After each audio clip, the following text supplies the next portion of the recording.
नमस्कार। आज हमारे बीच बिहार प्रदेश के राष्ट्रीय हिंदू युवा वाहिनी के प्रदेश अध्यक्ष हैं ठाकुर अजय कुमार सिंह। ये नाम बड़ा चर्चित नाम है और शायद हो सकता है कि जब आप चेहरा देखेंगे तो आपको भी समझ में आ जाएगा कि यही अजय कुमार सिंह हैं जिन्होंने पितृपक्ष में शादी किया था और इन्होंने एक स्टेटमेंट दिया था कि भाई क्षत्रिय के लिए कोई धर्म कोई नियम लागू नहीं होता, जो हम करते हैं वही राजधर्म है। बहुत सारी मैं सिवान की चर्चा इसलिए कर रहा हूं कि वहां से श्रीमती कविता सिंह जी अभी सांसद हैं और सांसद पति हैं। ये धार्मिक दायित्व तो है इनके ऊपर, राजनीतिक दायित्व तो नहीं है। लेकिन जब सिवान का आतंक अपने चरम पे था, उसी चरम के आतंक पर इन्होंने कब्जा किया। अजय जी, आपका बहुत बहुत स्वागत है। जी धन्यवाद। और मैं थोड़ा सा जानना चाहूँगा कि जब आप विधानसभा से चुनाव लड़ने की आपने तैयारी किया था, आपके माताजी वहाँ से विधायिका रहीं, तो क्या क्या मुश्किलें आईं? इसलिए कि उस समय बिहार का जो आतंक था अपने चरम पे था और सिवान चर्चित जगह था। वो मेरा पहला विधानसभा रघुनाथपुर था। रघुनाथपुर विधानसभा क्षेत्र जो परिसीमन के पहले था, वहीं से हमारी माताजी पहली बार निर्दलीय विधायक के रूप में चुनाव लड़ी। उसकी पूरी तैयारी हम लोग कर रहे थे। जिस समय बिहार में लालू जी की शासन थी, इस देश में यूपीए की सरकार थी और वहाँ लालू जी के शासन में एक समानांतर सरकार शहाबुद्दीन की चलती थी और वो शहाबुद्दीन के आतंक के विरुद्ध में जनता अंदर अंदर घुट रही थी और जिससे निजात पाना चाहती थी जनता। और उस आवाज़ को हम लोगों ने बुलंद किया और जनता हम लोगों की सहयोग की और निर्दलीय विधायक के रूप में मेरी माताजी जगमातो देवी जी चुनाव जीती रघुनाथपुर विधानसभा क्षेत्र से 2005 में। और परेशानी तो बहुत था, शासन सत्ता के विरुद्ध में चुनाव लड़ना और बिना दल से चुनाव लड़ना कितनी परेशानी होती है। और चुनाव से बड़ा वहाँ की जनता की समस्या थी। सो समस्या के निदान के लिए हम लोगों ने आवाज़ बुलंद किया था और जिसके साथ जनता की आवाज़ मिली और एक आवाज़ बहुत बड़ी संख्या में बनी है, जिसकी वजह से हम लोग चुनाव जीते वहाँ से।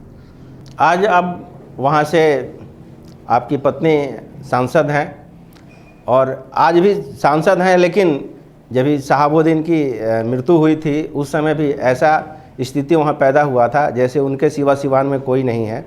अभी वर्तमान में जो सिवान की स्थिति है, आज भी लोग सिवान को बहुत अच्छा दृष्टि से नहीं देखते हैं। अगर राजेंद्र बाबू का नाम हटा दिया जाए तो शायद सिवान को लोग आतंक का साया ही देखते हैं।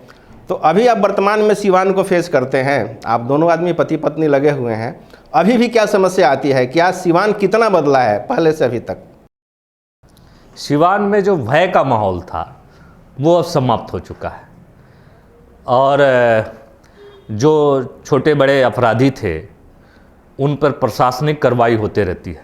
बिहार के यशस्वी मुख्यमंत्री श्री नीतीश कुमार जी के वजह से सिवान ठंडा रहता है, शांत रहता है। प्रशासनिक कार्रवाई गुंडों पर, अपराधियों पर होते रहती है, इसलिए वहाँ के गुंडे अपराधी ठंडा रहते हैं और सिवान की जनता अभी शांति अमन चैन में जी रही है। 2019 के चुनाव में बहुत सारी किंवदंती आई थी कि ओम प्रकाश यादव को टिकट नहीं मिला, आपको टिकट मिला, तो बहुत सारा विरोध ऐसा सुनने में आया था। हकीकत क्या था आप बताएंगे। लेकिन जब वहाँ से शहाबुद्दीन की पत्नी चुनाव लड़ रही थी तो फिर लग रहा था 2019 में कि वही माहौल है। उस माहौल को आपने कैसे फेस किया? ये भी कहा जाता था कि विदेशों से फंड आ रहा है। ये सारे 2019 में आपने कैसे फेस किया? क्या क्या समस्याएं आई थी? 2019 के चुनाव में एक तरफ तो जिनका टिकट कटा वो अंदर अंदर थे ही कि चुनाव ये लोग नहीं जीते, उनकी मनसा थी, उस तरह से वो अपने अंदर से कार्य भी कर रहे थे। लेकिन 2019 के चुनाव में जिनसे हम लोग चुनाव लड़ रहे थे उनको विदेश से बहुत सारी फंडें मिल रही थी और वो विदेशी फंड से पैसा से चुनाव लड़ रहे थे। गांव-गांव में हर जाति बिरादरी के लोगों को खरीद करके एक संदेश देना चाहते थे कि मेरे साथ सभी जाति बिरादरी के लोग हैं। इस तरह के गुमराह करके सिवान के जनता को अपने पक्ष में करना चाहते थे। लेकिन सिवान के जनता को समझाने में हम लोग कामयाब हुए कि ये जो है कालनेमी का रूप पकड़ करके ये जो है साधु का संत का रूप पकड़ करके काल में बैठा है। अगर किसी वजह से आप सब जनता जो है इस आदमी को वोट किए और ये जीत गया, तो वही जीतेंगी, तो वही जो है कार्य फिर करेंगी जो उनके पतिदेव करते थे। जो सिवान में दहशत का माहौल था, सिवान के लोगों को मारना काटना लूटना आम बात थी, वही काम ये लोग फिर शुरू कर देंगे। इसलिए इनको आप लोग वोट मत कीजिए, इनको मत जिताइए।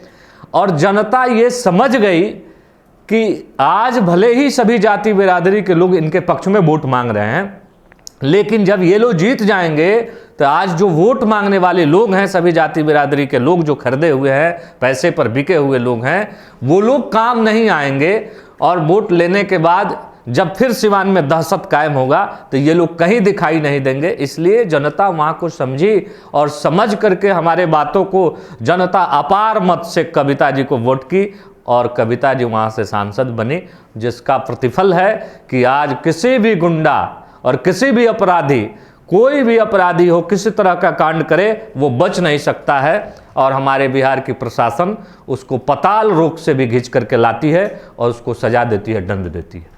अभी जब शहाबुद्दीन की मृत्यु हुई थी उस समय उनके सुपुत्र सदाम, उनका स्टेटमेंट आया था कि अजय सिंह के साये में सिवान अभी चल रहा है, इस साया को हम रोशनी में बदलेंगे, और उन्होंने दिल्ली के कब्रिस्तान में स्टेटमेंट दिया था। इस पे आप क्या कहना चाहेंगे? देखिए, ओसामा का नाम ही क्या है, उसके पिताजी और माताजी सोच समझ के नाम रखे होंगे। ओसामा बिन लादेन एक देश का सबसे बड़ा टेररिस्ट था, यह इंटरनेशनल टेररिस्ट था। उसी टेररिस्ट का नाम ओसामा बिन लादेन अपने बच्चों का नाम रखी, तो वो ओसामा बिन लादेन क्या कर सकता है? अगर सत्ता में आएगा तो उसकी मंशा क्या हो सकती है? ओसामा बिन लादेन के रास्ते पर चलने वाला ओसामा होगा और देश को कहां ले जाएगा, सिवान को कहां ले जाएगा, उसकी मंशा क्या है? अजय सिंह शांति अमन चैन के लिए सिवान में काम किया।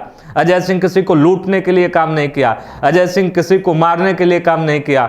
अजय सिंह सिवान की जनता को राहत पहुंचाने के लिए हम लोगों ने आवाज उठाई और सिवान की जनता हमारे आवाज के साथ आवाज मिलाई और संवैधानिक पदों पर मेरे परिवार के लोग गए। तब से सिवान में शांति अमन चैन है और आज सिवान में राम राज कायम है। सिवान में आज सभी लोग अमन चैन से रह रहे हैं। अभी वर्तमान में आपका एक हनुमान चालीसा वाला बयान बड़ा चर्चित हुआ था कि आपने कहा था, आप उस पर अभी क्या कहना चाहेंगे हमारे दर्शकों से? देखिए, हम पहले भी कहे थे, ये भारतवर्ष जो है ये हनुमान का देश है और यहाँ हनुमान चालीसा पर बैंड लगाएगा जो, वो जल करके राख हो जाएगा, मिट जाएगा। जैसे लंका में हनुमान जी ने लंका को जलाकर राख कर दिया, उसी तरह यहाँ भी कोई रावण बनने का प्रयास करेगा, हनुमान चालीसा पर बैंड लगाएगा, वो जल करके राख हो जाएगा। और जहाँ तक आपकी अजान की बात है, तो अजान तो पाकिस्तान में होता है। जब हमारा देश आज़ाद हुआ उसी समय हमारा देश का विभाजन हुआ और विभाजन उस आधार पर हुआ कि वहाँ मुसलमान लोग रहेंगे, यहाँ हिंदू रहेंगे। तो जब विभाजन हो ही गया तो पाकिस्तान में मुसलमान अजान करें और चाहे नमाज पढ़ें, कहीं कोई रोक नहीं है पाकिस्तान में। और हिंदुस्तान में भी कोई कुछ भी करता है, कोई रोक नहीं है। लेकिन हनुमान चालीसा पर बैंड लगना ये उचित नहीं है। हनुमान चालीसा होना चाहिए, घर घर में होना चाहिए, गांव गांव में होना चाहिए, हर मोहल्लों में हनुमान चालीसा होना चाहिए। और हनुमान चालीसा पर जो भी बैंड लगाने का प्रयास करेगा वो मिट जाएगा, वो जल करके राख हो जाएगा। जैसे आप महाराष्ट्र में देख लिए, हनुमान चालीसा पर कार्रवाई करने वालों की क्या हसर हुई। हनुमान जी भगवान राम को सहयोग किए हैं और उनको सहयोग की जरूरत नहीं है, इसलिए हनुमान चालीसा पर जो बैंड लगाएगा, हनुमान जी पर बैंड लगाएगा, जल करके राख हो जाएगा, मिट जाएगा, उसकी नाम भी नहीं रहेगी यहाँ। अंत में एक छोटा सा प्रश्न कि जब शहाबुद्दीन सांसद थे वहाँ से, तो ये कहा जाता था कि पूरा एडमिनिस्ट्रेशन साहबू के घर से चलता है। क्या अजय सिंह ने उसको परिवर्तित कर दिया है कि अब साहब वहाँ का जो भी प्रशासन है अजय सिंह के यहाँ से चलता है? नहीं नहीं, ऐसी बात नहीं है। सिवान के प्रशासन, देखिए, ये लोकतंत्र में 4 स्तंभ होते हैं और सभी स्वायत्त है, अपने अपने अनुसार काम करते हैं। और न्यायपालिका, कार्यपालिका, विधायिका सभी को अपना कार्य करने की आज़ादी है, उस पर हम क्यों बैन लगाएंगे। प्रशासन अपने हिसाब से काम करता है, अगर कहीं कोई गलत करता है तो उस पर हम लोग गाइडलाइन देते हैं, उनका दिशा निर्देश देते हैं कि अच्छे दिशा में कार्य कीजिए। न्यायपालिका है अपने हिसाब से काम कर रही है, और शहाबुद्दीन के पैकेट से जैसे न्यायपालिका, कार्यपालिका और विधायिका और मीडिया चलती थी, वो अब आज नहीं है। सभी लोग आज़ाद हैं, अपने अनुसार मीडिया काम कर रही है, अपने अनुसार न्यायपालिका काम कर रहा है, कार्यपालिका काम कर रहा है, किसी के पैकेट से ये नहीं चलता है। अंत में अंतिम प्रश्न आपसे कि आज आप भारतीय भोजपुरी समाज के कार्यक्रम में आए और भारतीय भोजपुरी समाज ने आपको राष्ट्रीय संरक्षक का दायित्व दिया है, तो आप भारतीय भोजपुरी समाज और भोजपुरी के विषय में क्या कहना चाहेंगे? भारतीय भोजपुरी समाज आज बड़ी जिम्मेदारी मुझे सौंपी है, और भारतीय भोजपुरी समाज के सभी सदस्यों के द्वारा मुझे जो सम्मान दिया गया है, मैं इसे जीवन भर याद रखूंगा, और भारतीय भोजपुरी समाज के संवर्धन के लिए, इसके कार्य के लिए मैं बराबर ही सहयोग करूंगा। जब इस संगठन को आवश्यकता मेरी पड़ेगी, मैं वहां खड़ा रहूंगा और खड़ा रह करके इस संगठन के माध्यम से जन कल्याण का कार्य करूंगा। ये थे हमारे साथ अजय सिंह जी सिवान से, श्रीमती कविता सिंह जी के पति, और इन्होंने कहा कि सिवान पहले से बदल चुका है, अब सिवान में सब कोई स्वतंत्र है, बिल्कुल अपने कार्य के अनुरूप काम चल रहा है। फिर मिलेंगे अजय जी, आपने समय दिया, बहुत बहुत धन्यवाद।